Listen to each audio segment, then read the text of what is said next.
Here's something that might surprise you.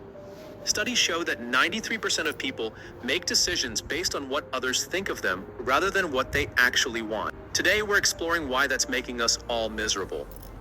That statistic is actually terrifying when you think about it. I mean, we're basically living our lives on autopilot trying to please others. And that's exactly what psychologist Alfred Adler discovered in his groundbreaking research, that most people will never find true happiness because they're completely addicted to being liked.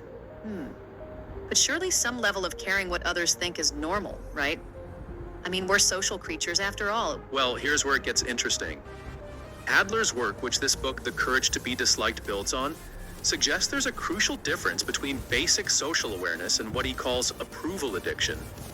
Studies show that constant people-pleasing actually increases anxiety by 40%. That reminds me of something I read about Japanese culture, where this book originally became a phenomenon, selling over 3.5 million copies. The pressure to maintain harmony is so intense there. Exactly right. And what's fascinating is how the book presents these ideas through a dialogue between a philosopher and a young man. It's actually structured similar to ancient Greek philosophical texts, which makes these complex ideas much more digestible. So what makes Adler's approach so different from other psychological theories? Well, unlike Freud, who believed we're basically prisoners of our past traumas, Adler proposed something revolutionary, that it's not our experiences that shape us, but our interpretation of those experiences. Research shows that siblings who experience the same trauma often have completely different life outcomes based on how they process it. You know, that actually reminds me of a recent study I saw about resilience. Apparently, only about 25% of how we handle adversity is genetic. The rest is learned behavior and mindset. That's exactly what this book dives into. And here's where it gets really practical. The author suggests that seeking approval is literally like trying to fill a bucket with a hole in it. The more validation you get, the more you need. Well, that explains why social media never feels satisfying, no matter how many likes you get. Right, and research shows that people who base their self-worth on external validation are 3 times more likely to experience depression. But here's the game-changing part.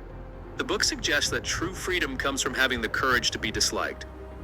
Though I imagine there's a fine line between being authentically yourself and just being inconsiderate of others. That's such an important distinction.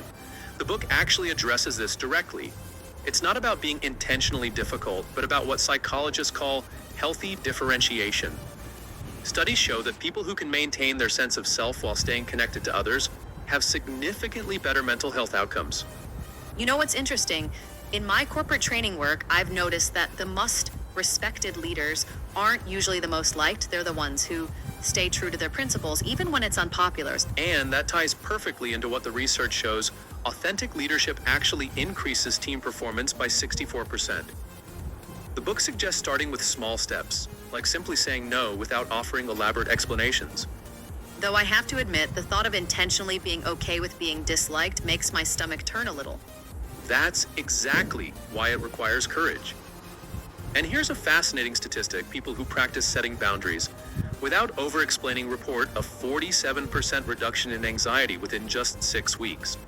So in essence, this isn't just about personal freedom, it's about creating a more authentic way of living overall. Precisely. And the research backs this up. People who score high on authenticity measures report 40% more satisfaction in their relationships, even though they're not universally liked. It's about quality over quantity in our connections. That's actually pretty inspiring when you think about it. By having the courage to be authentic, we might actually be helping others do the same. And that might be the most powerful takeaway. Choosing authenticity over approval isn't just about personal freedom. Studies show that when one person in a group starts being more authentic, it creates a ripple effect, increasing psychological safety for everyone by up to 30%. So maybe the real path to happiness isn't about being liked by everyone, but about being truly known by the people who matter most. Exactly. As the book concludes, the courage to be disliked might just be the key to being truly liked by yourself and by the people who appreciate the real you. If this episode sparks something in you, hold on to that. Remember, you don't need to earn love, approval, or acceptance. You just need the courage to be yourself, even if that means being disliked. Thanks for spending this time with us. If this resonated, share it with someone who might need to hear it too. And hey, hit like and subscribe so we can keep growing together. Until next time, stay bold, stay kind,